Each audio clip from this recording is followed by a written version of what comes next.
What's up, guys? It's Brian here with Portable Generator Services. This video is for electric vehicle owners or potential buyers. If you're an owner, then you know very well, especially if you do not own a Tesla but any other electric vehicle, you know very well how just unorganized and unreliable the charging stations are. This is the reason why. This is what this is what the companies, the electric vehicle charging companies, need to do to get this more streamlined and more reliable. The issues are, so number one, if you go and ask any Tesla owners, have you had any issues while charging your vehicle? They're going to say no. If you were to ask a 7-year Tesla owner, how often does the charger give you problems? They might say once or twice. If you ask a 6-month owner of a non-Tesla electric vehicle, how many times have you had issues charging? With just 6 months of ownership, they're going to tell you 10 plus times. Whether the vehicle won't connect to the charger, or the charger then won't initiate the charge, or the charger shuts off mid-charge, or even worse, the connector gets stuck to the vehicle and they have to wait for a tech like me, or they have to have it towed with the cable, meaning, or they'll have to have me come out there, disconnect the cable from the actual charging machine while it's still connected to the vehicle because it's stuck, and they'll have to have it towed to the vehicle manufacturer for them to unlock it. The issue? There's way too many different softwares being used. Each vehicle has to have the software to connect to EVCS, EVgo, ChargePoint, FP&L.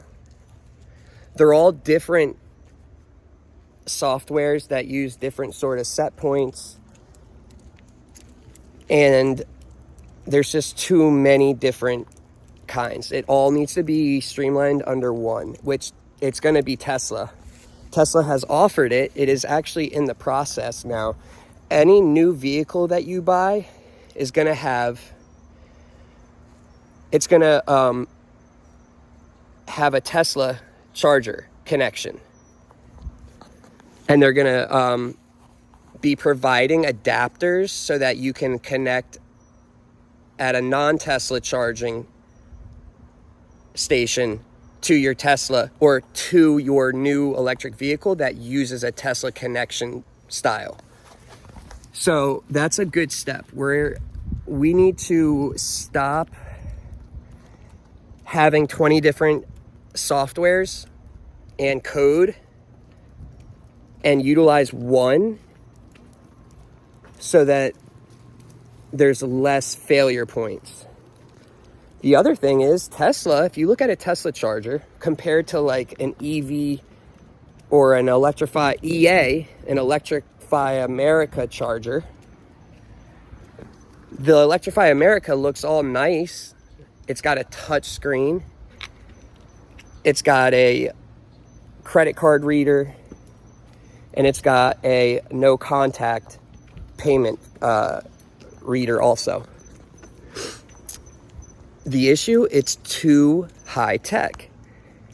There's like 10 different PCB boards in those chargers, printed circuit boards, like 10. There's like 100 different components electrically in those chargers. Tesla, there is no components in that charger itself. It's actually at the power cabinet. Too many failure points, too bougie. It needs to be streamlined like Tesla, where there is no screen. The car manufacturers all know, okay, it needs to work with Tesla. That's it.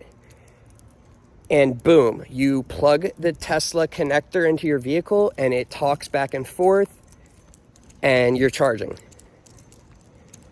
So those are the issues.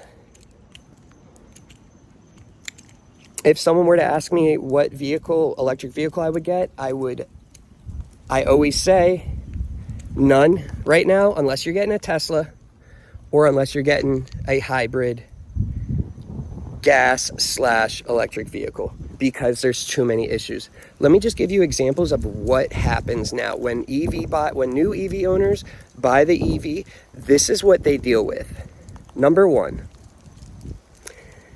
and if you go and look at, for example, in Florida, Wawas typically have the Tesla chargers. They typically have like 10 at a Wawa. Any other charging company, like EVgo, ChargePoint, EA, the most they'll have is 8, and that's very, very rare. Usually it's around 4 to 6. with probably, statistically, out of 6 chargers, probably 2 are not working, maybe 3, maybe 4. And I'm not exaggerating. And I'm not talking shit. I'm giving you straight facts. I hate when someone might work for EA and be like, oh, you're talking shit. No. I'm telling the truth. All right. Like, fuck off. So what happens is too many people trying to charge, which isn't the actual issue. There's no chargers available. Then you've got to wait for a charger to become available. There's like lines and lines. So what happens is people that have an EV that are working Monday through Friday have to get up an hour earlier to go charge their vehicle, because who knows how long the line might be. The other issue is the reliability. Many chargers, well, all of them have power modules. Let's say there's 15 power modules in one charger. If 5 of them fail, and let's say that charger's rated for 350 kW. If 5 of those power modules fail, it ain't doing 350. It's gonna derate it. Other thing, people see, oh, it's a 350 charger, I'm gonna connect to that. If your electric vehicle is a 2000 or it's like a 2019, you're not getting anywhere near 350. The kW charging rate depends on like hundreds of factors. The age of the battery, how new the software is for the battery, how cold it is, how hot it is, if any power modules have failed or not, what percentage the battery is at. There's so many things. But if you are connecting to let's say you have a 2024 vehicle and you're connecting to a 350 kW charger and all it's doing is 30 kW, more than likely the power modules have failed and it has to derate. In that case, if there's an extra charger available, I would reconnect to that one and see if the output is a little bit different. If it's higher, then we know exactly I was correct on saying it's the power modules.